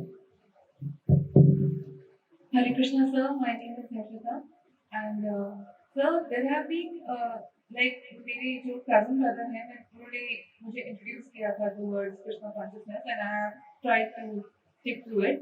But in one of the discussions, he mentioned that it is difficult for women to attain spiritual liberation in one word. In one word. In one word. Like अगर आप इस word में अगर आप एक female हैं तो it's difficult to attain liberation. Why is that? Like he did not answer to it. First of all, I don't know which shastra he quoted you. In the shastra, it is not mentioned that it happens with the girl or in a female body that she cannot go in one life. It is not mentioned. It is mentioned in the shastras if somebody has only 1 second or 1 minute, and if he dedicates that minute into Krishna consciousness, even that only, immediately he can get liberated, whether he is a male form or is a female form.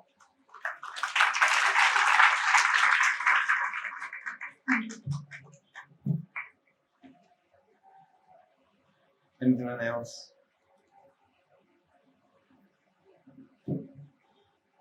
खंबे से इधर आके बोलना, दिखाई नहीं दे रहा है जी। अच्छा, माइक पकड़ा। यस। हरे कृष्ण सर। हाँ हाँ यस। सर आपने बोला जो साधु माइंडसेट होता है उनके लिए सब इक्वल होता है, तो ऐसे तो कास्ट भी इक्वल हुआ ना, हिंदू मुस्लिम वाला।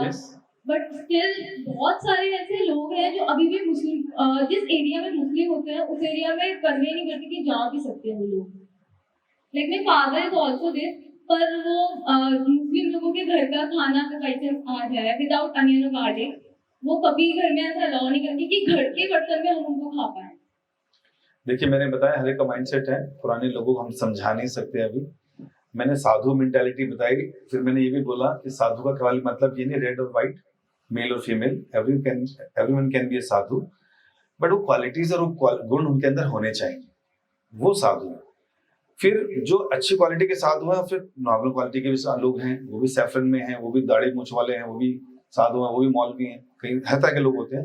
लेकिन अगर उनका कंसेप्ट क्लियर नहीं है भक्ति को लेकर, तो फिर वो इस तरह के क्या बोलते हैं इसको, डीलिंग्स करते हैं। अरे हम ये नहीं करेंगे, हम वो नहीं करेंगे, हम ऐसा नहीं खाएंगे। बस Krishna was God himself, but वो एक शबरी के, राम ने शबरी के बेरे भी खा लिए, दुर्योधन का 56 भोग त्याग कर विदुरानी के घर में केले के छिलके खा लिए, बिकॉज आउट ऑफ लव।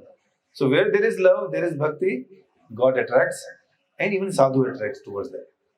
और जो लोग इस स्तर पर नहीं है, लाहौल विलास, ये कर दिया तुमने, वो कर दिया, तो इन्हीं चक्रों में पड़े रह जाते हैं वो लोग, क्योंकि वो अपने आप को आइडेंटिफाई कर रहे हैं बॉडी से, फिर मेल और फीमेल से, फिर हिंदू और मुस्लिम से, फिर उसके रिचुअल से। तो हम लोग इस तरह से फंस जाते हैं, हमें इनसे ऊपर उठना है, तभी तो सुखी रहेंगे। और इधर आया प्रश्न।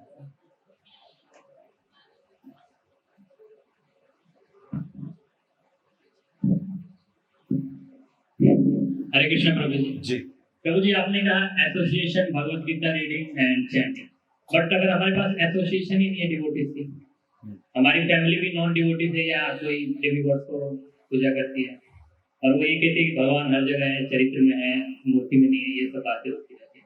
फिर हमारे स्कूल फ्रेंड है और सारी जगह, जब तक हम भगवत गीता पढ़ते हैं या चैंटिंग करते हैं सही रहता है, जैसे हम उनके साथ आते फिर सब भूल जाते हैं। इतना डिसीजन तो खुद लेना पड़ेगा ना, कहाँ मुझे बेनिफिट हो रहा है, कहाँ नहीं, कहाँ अच्छे साधु मिलेंगे, कहाँ नहीं। अब घर तो त्याग नहीं सकते, पापा भी वही है, मम्मी भी वही है, उनके अपने कंसेप्ट हैं, भाई अलग है, बहन अलग है कि नहीं? तो हमें क्या करना है वहां पर, अपने आप को बड़ा मीनियल, बड़ा ही हम्बल रखना है, और उनके कंसेप्ट जो है उनको लेना नहीं है। हमें क्या करना है, जो हम सीख रहे हैं उसको ठीक से सीखें। आपके बिहेवियर में चेंज आएगा तो कल को बदल सकते हैं। अगर वो सुनना चाहते हैं तो हम बता सकते हैं कि देखिए जी भक्ति ये है, भगवान ये है, जीवन कैसे। अगर वो नहीं सुनते और बाल पकड़े तो हमें समझाएगा, तो फिर समझ जाओ भैया इधर घंटी खतरे की है। तो वहां कम एसोसिएट। फ्रेंड्स में भी हमारे बहुत से फ्रेंड्स हैं, बचपन के फ्रेंड है, लंगोटिया यार है, अरे जीना साथ में, मरना साथ में, इकट्ठे ही सब कुछ किया, प्रभु जी स्कूल भी साथ गए। लेकिन अगर उनकी मित्रता से हमें नुकसान हो रहा है, उनकी मित्रता से, फ्रेंडशिप से हमें चरस गांजा इन सब की तरफ एडिक्शन लग रहा है, मूवीज की तरफ हम 3-3 घंटे खत्म कर रहे हैं उनके साथ मिलकर, पीना शुरू कर दिया उनके साथ रहकर, गलत जगहों पे जाना शुरू कर दिया, तो सॉरी, ये फ्रेंडशिप हमें अच्छी जगह नहीं ले जाएगी, ये ले जाएगी टुवर्ड्स हेलिश प्लैनेट्स। तो हमें डिसाइड करना मेरे लिए अच्छा कौन है, मेरे लिए बुरा कौन है। और ये अच्छा बुरा कैसे समझ आएगा, जब भगवत गीता पढ़ेंगे फिर पता चलेगा मेरा रियल फ्रेंड है कौन, कौन मेरे, किसके साथ मुझे उठना बैठना चाहिए, कौन मेरे फ्यूचर को सुधार सकता है, कौन मेरे अंदर चेंज लाने में मदद करेगा, किसकी वजह से मैं जीवन भर खुश रहूंगा। तो ये हमें इतना तो डिसाइड करना आना चाहिए आज के लेक्चर से। ठीक है, लास्ट क्वेश्चन किसी का? हाँ, एक लास्ट इधर से, एक लास्ट इधर से।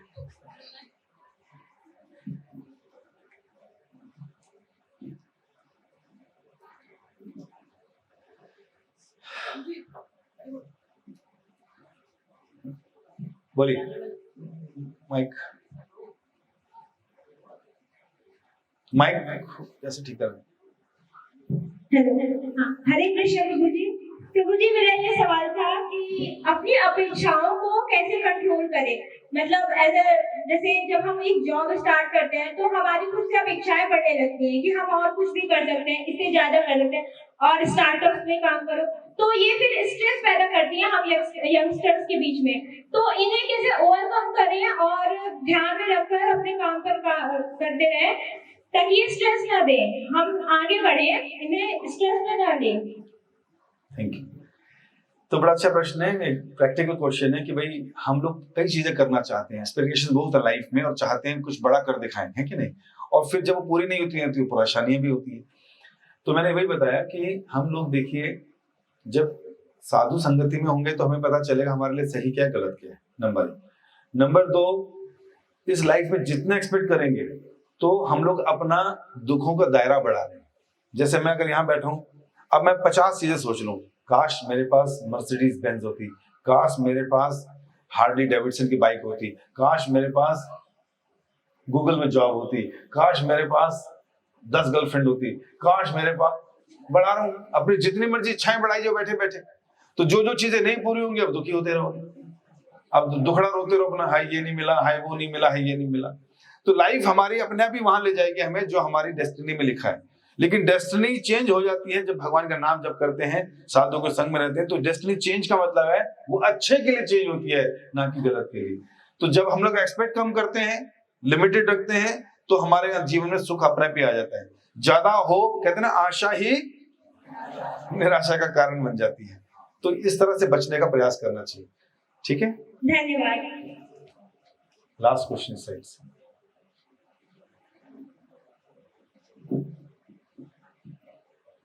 हरे कृष्ण सदगुरु महाराज, मेरा नाम दीप नारायण है।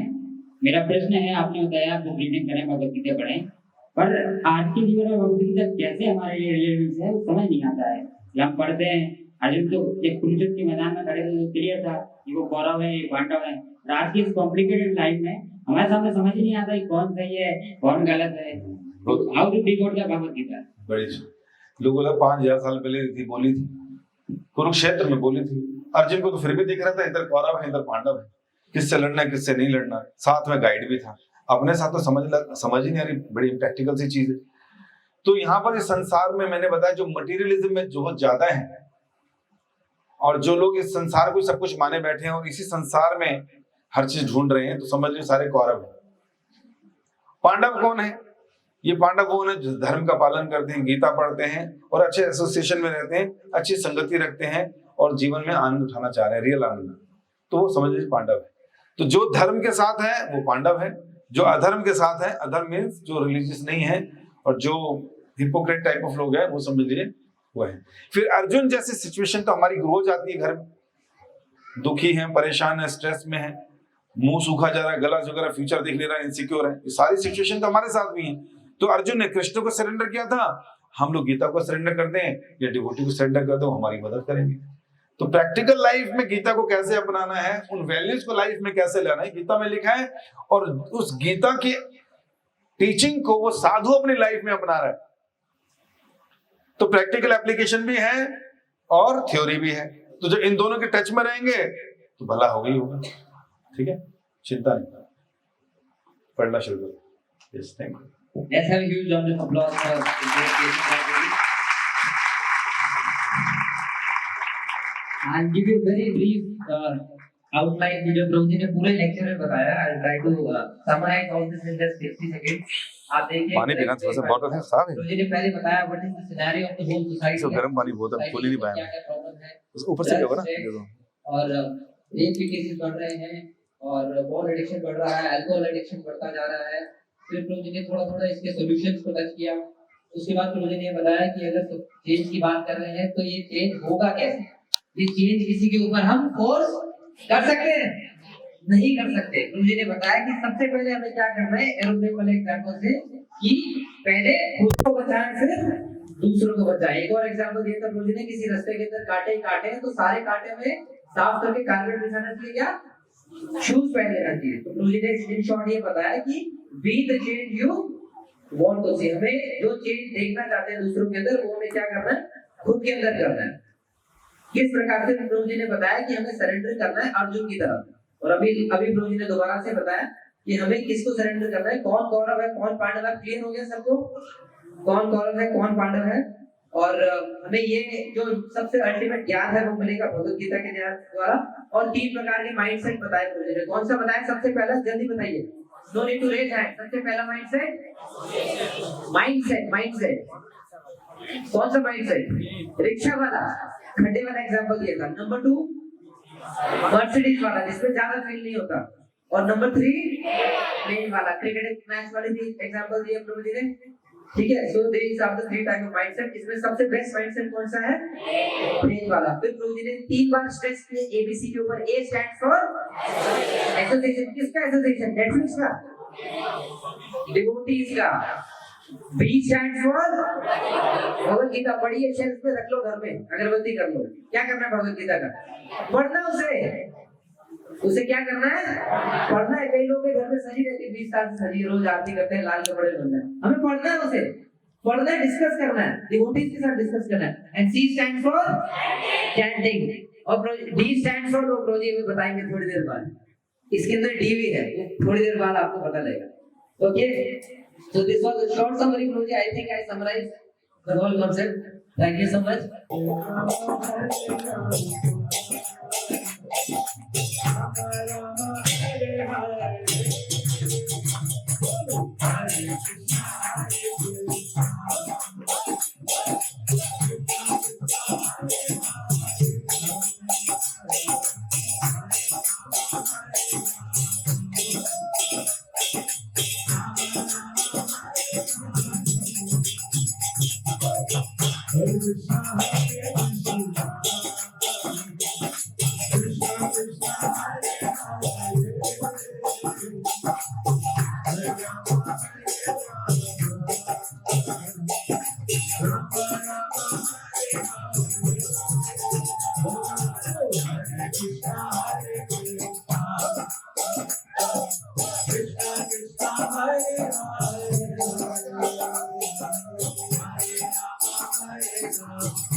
इसकी है टोटल INR में है 0 रुपए।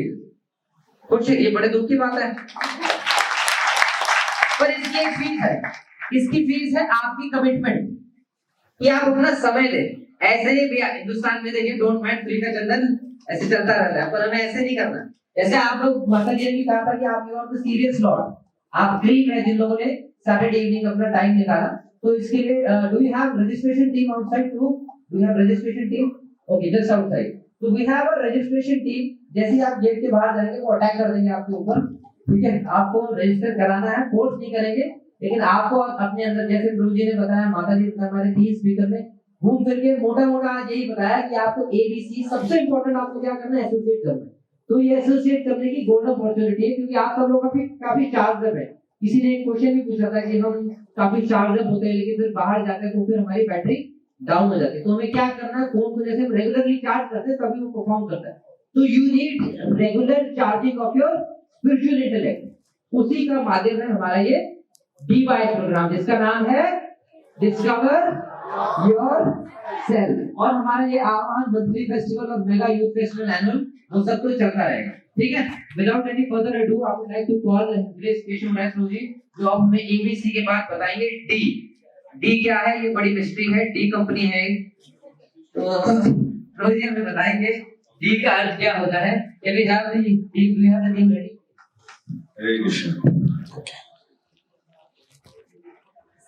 अगर कोई साउथ इंडिया से है, कोई है साउथ इंडिया, केरला से? 1 2 3 4 नहीं है कोई। इधर उधर से? हरे कृष्णा। डा का मतलब क्या होता है? नहीं मालूम। अच्छा, ऐसे वैसे जनरली किसी लड़के को बुलाना तो डा बोलते हैं और किसी लड़की को बुलाना तो डी बोलते हैं। डी एवड़ा पोआ ऐसे करके। मैं उधर से नहीं हूँ लेकिन थोड़ी बहुत भाषा जानता हूँ। तो बोल जी कहते डी का मतलब बना, तो मैं कहा कोई यहाँ पे होता साउथ तो डी कर क्या बार देखती लड़की मुझे क्यों बुला रही। डी मतलब ABCD तक हमारा जेड तक है कि डी जो है ये 4 फैक्टर्स जो है बहुत इंपॉर्टेंट है भक्ति में। A से एसोसिएशन, B से भगवत गीता बुक रीडिंग और C से चैंटिंग और D से है dance in the kirtan. Can I request all of you to stand? और इसमें भी सबसे इंपॉर्टेंट चीज देखिए, कलयुग के लोगों के लिए ना, जो ये पीरियड चल रहा है कलयुग, इसमें सतयुग में जो करते थे ध्यान, त्रेता में करते थे यज्ञ, द्वापर में करते थे अर्चन, तो ये सारे बेनिफिट्स कलयुग में डांस के द्वारा ही दे देंगे। हरे कृष्णा करो, डांस करो, आपको ऐसे मिल जाएंगे। किसने बोला? हम लोग नहीं बोला, शास्त्रों में लिखा है। और जो स्वयं भगवान कृष्ण थे वो चैतन्य महाप्रभु के रूप में आए थे और उन्होंने कहा कि कलयुग के लोग घूमने वाले होंगे, खाने वाले होंगे, डांस करने वाले होंगे, इनकी रुचि इसी में रहेगी। तो इसलिए भगवान ने कहा कि मैं ऐसा सिस्टम लेकर आऊंगा कि जिसमें खाते पीते डांस करते ये सब भगवान के धाम चले जाए। बोलो हरे कृष्णा। तो बड़ा सिंपल, बड़ा सरल प्रोसेस है, करना कुछ भी नहीं है। खड़े होना है, ताली बजानी है, हाथों कैसे करना है, हाथों को उठा भी सकते हैं और भगवान का नाम हमारे पीछे पीछे बोल सकते हैं। और ज्यादा उत्साह आ जाए तो डांस भी कर सकते हैं। और जो है थोड़ा जैसे चेयर्स हैं, थोड़ा अगर पीछे हो जाएंगे तो you can get some space to shake yourself. बोले हरे कृष्णा। इसमें थोड़ा भैया इसको बोलना, कांगे से होगा, थोड़ा एक बढ़ा दो। Okay, can I request all of you, we have some volunteers also.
Krishna Krishna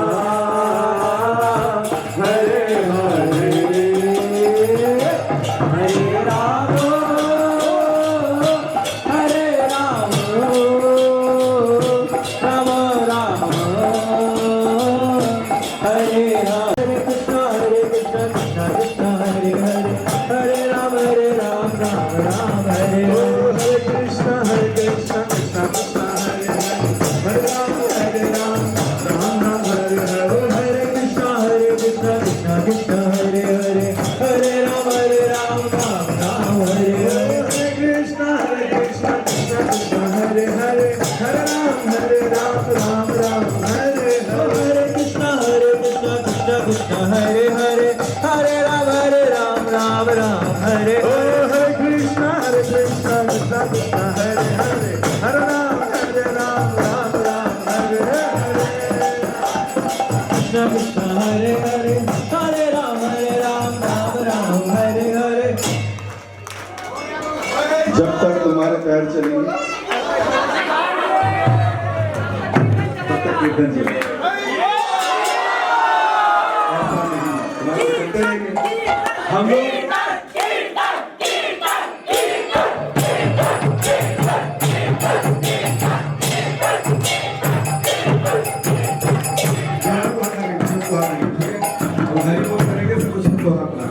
जब गुरु चलाएंगे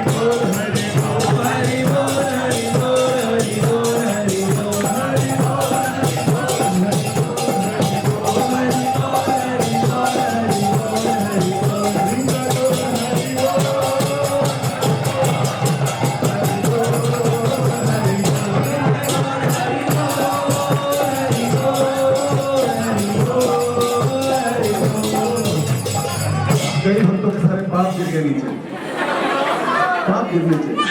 जब भगवान के कीर्तन में हम लोग गिरते करते हैं, जैसे मोबाइल नीचे गिरता है, टीवी नीचे गिरती है, ऐसे हमारे जन्मों जन्मों के पाप और ये उनको लग जाते जो नाश नहीं करते, ऐसा नहीं है। तो इसलिए भगवान के कीर्तन में बताया करने में देखिए, जब प्रभुपाद जी ने हरिनाम कीर्तन कराया तो सारे शुद्ध हो गए, सारे पवित्र हो गए, सबका हृदय साफ हो गया, इतने अच्छे भक्त बन गए कि भारत में कैसे भक्त देखने को। तो अगर हम भी अच्छे भक्त बनना चाहते हैं तो कीर्तन में उत्साह से नाचना पड़ेगा। और हरि बोल, हरि बोल,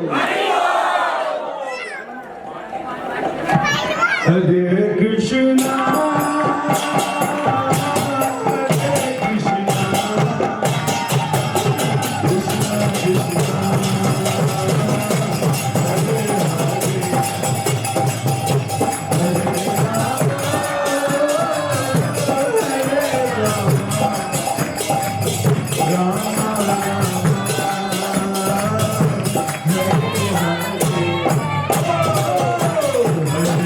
Krishna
है तू